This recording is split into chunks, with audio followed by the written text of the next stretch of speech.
यहाँ मगध तक्षशिला के राजा का गुरु का नाम चाणक्य। ये कहाँ आए थे? मगध में। समझाने किसको?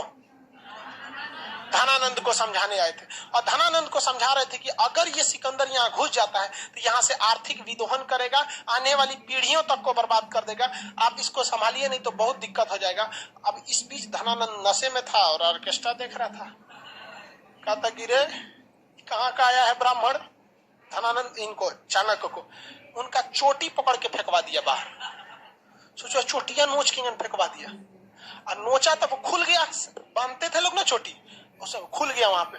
अब धनानंद के सामने इनका गुस्सा 7वें आसमान पर था चाणक्य का।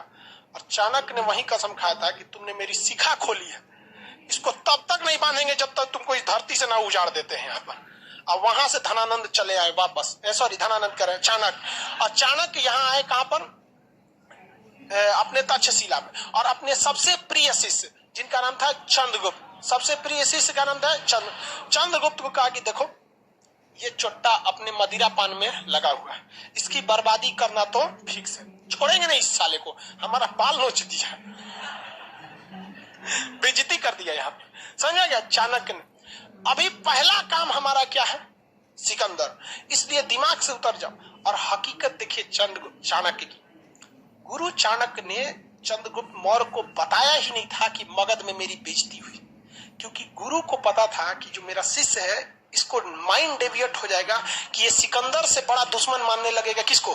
चंद्रगुप्त मौर्य, इसको धनानंद। इसलिए चंद्रगुप्त मौर्य को बताया नहीं, कहा कि यहां से ये लोग नहीं लड़ पाएंगे, ये कमजोर है और तुम किससे लड़ो? सिकंदर से लड़ो। तो कहा कि महाराज हम ना राजा है ना कुछ है, हम चाचा वो अकेले 3-3 गो राजा, हम लड़ेंगे कहां से?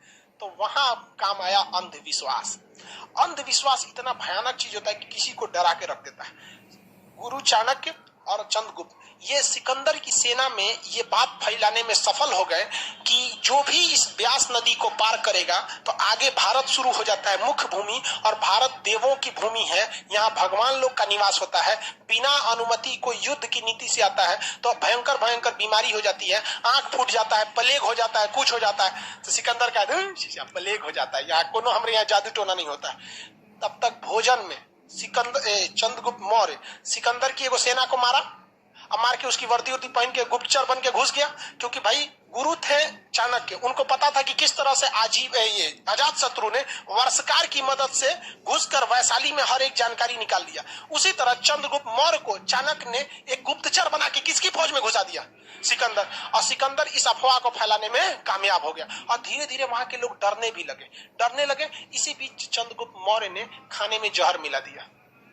उस समय फोरेंसिक रिपोर्ट होती नहीं थी, कौन सी पता चलेगा कैसे मर गया, वहां जांच होता था कुछ। और जहर एक से एक कैटेगरी का था, आज खाओ 2 दिन बाद मरो, आज खाओ 3 घंटा बाद मरो, आज खाओ 6 महीना बाद मरो, इस टाइप का। तो जहर दिया और 1 हफ्ता बाद उसका असर दिखने लगा। 1 हफ्ता बाद आपको पता ही नहीं चलेगा कि 1 हफ्ता पहले क्या खाए थे। आपको पता है क्या पिछले संडे क्या खाए थे?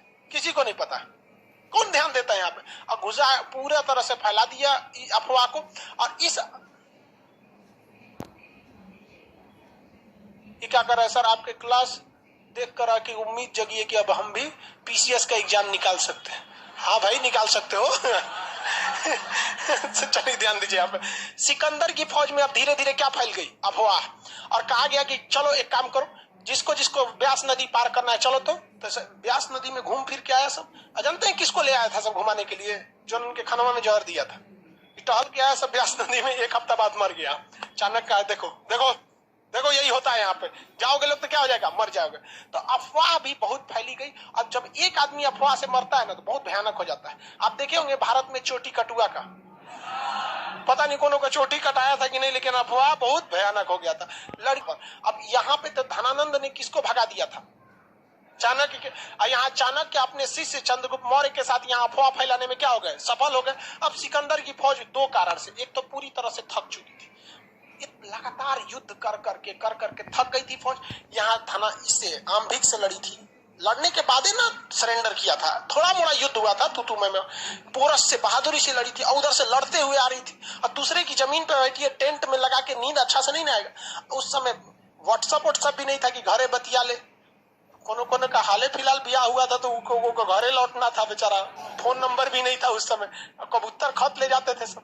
तो कहा कि भैया हम नहीं लड़ेंगे, ब्यास नदी को पार नहीं करेंगे। दूसरा, अफवाह फैल गया कि जो भी ब्यास नदी को पार करेगा वो क्या होगा, मरेगा। अब डेली उसके कहीं कहीं कुछ कुछ डिजाइन से मर रहा था सब वहां पे। उसके बाद आ गया ब्यास नदी में बाढ़।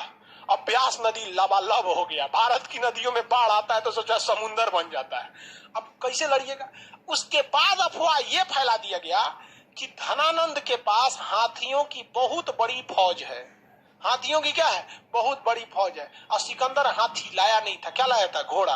और घोड़ा, हाथी के आगे घोड़ा कुछ करेगा। हाइट, युद्ध में हाइट का बहुत बड़ा फायदा होता है। किसी भी तरह से करके इसकी सेना में एक मनोवैज्ञानिक दबाव बना दिया गया और सिकंदर की फौज डर कर लौट गई वहां पे। सिकंदर ने बहुत कोशिश किया क्या करने के लिए, अपनी फौज को प्रेरित करने के लिए कि किधर चलो, भारत की ओर आक्रमण कर। सिकंदर की फौज मानी ही नहीं, कही कि बाहर में जाओ। सोचा राजा तुमको जाना है जाओ, हम नहीं जाएंगे, या ब्यास नदी पार करेंगे, उधर भगवान सबकी जमीन है, देख रहे हैं किसी का आंख फूट गया, कोई मर गया, कोई कुछ हो गया, हम नहीं जाने वाले, कहीं और हमको हमला के लिए भेजे। समझाते रह गया सिकंदर, लेकिन कोई उसकी बात को नहीं माना। चाणक्य की पहली नीति सफल हो गई कि हमें सिकंदर को वापस भेजना है। अब दूसरे नंबर पे कौन है, कौन, धनानंद। शक्तिशाली कौन था, सिकंदर। जब सिकंदर को वापस भेज दिया गया तो धनानंद को नहीं डेक्ची के मसाला है। इन दोनों का विश्वास